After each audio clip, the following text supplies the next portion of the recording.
ଶୁଣ ସାବଧାନେ, ତୋର ମହିମା ଅନୁମାନେ ସର୍ବପୁରାଣ ଇତିହାସ, ଶୁଣିବୁ ତାହାର ସମାସ। ସଂସାର ଧନ ଶାସ୍ତ୍ର ଯେତେ, ସବୁ ଗୋଚର ତୁମ ମାତେ।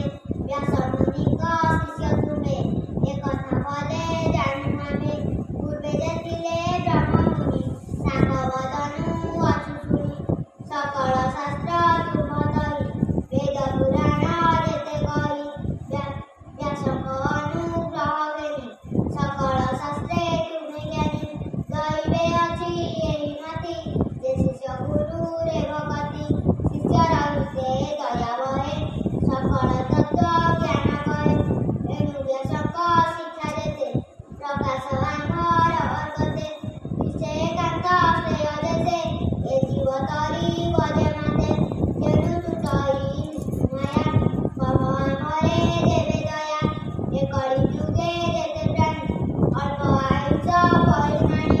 ସ୍ୱଭାବେ ମନ୍ଦ ବୁଦ୍ଧିମତୀ, ପ୍ରାଣୀଙ୍କ ଉପଦ୍ରବ ଚିନ୍ତି।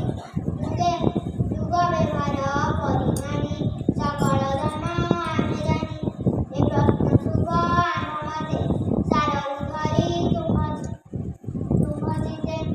କହ କେମତେ ପ୍ରାଣୀଙ୍କର, ଏ ଘୋର ମାୟାରୁ ନିସ୍ତାର। ତେଣେ ପ୍ରସନ୍ନ ହୋଇ ହରି, ଏ ଜୀବ ଆତ୍ମାକୁ ଧରି। ତୁମ୍ଭେ ପ୍ରଶ୍ନ ଯୋଗ ବଳେ, ପ୍ରକାଶ କର ମରୁତଳେ। ପ୍ରୟୋଜନେ ଜଗନ୍ନାଥ, ଦେବକୀ ଉଦରେ ସମୁଦ୍ର।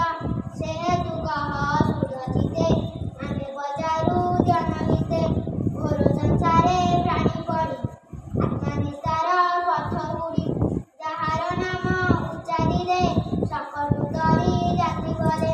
ଗୋବିନ୍ଦ ଗୋବିନ୍ଦ ଗୋବିନ୍ଦ ମଧୁ ଆଳୁଛି ମକରନ୍ଦ, ସେ ମକରନ୍ଦ ପାନ କରି ଏଳେ ତରିଲେ ବ୍ରଜ ନାରୀ। ସେ ବ୍ରଜ ନାରୀ କପୟରେ, ମନ ବୋତାଉ ନିରନ୍ତରେ। ବୋଲ ଆନନ୍ଦ କବାର ବୋଲ।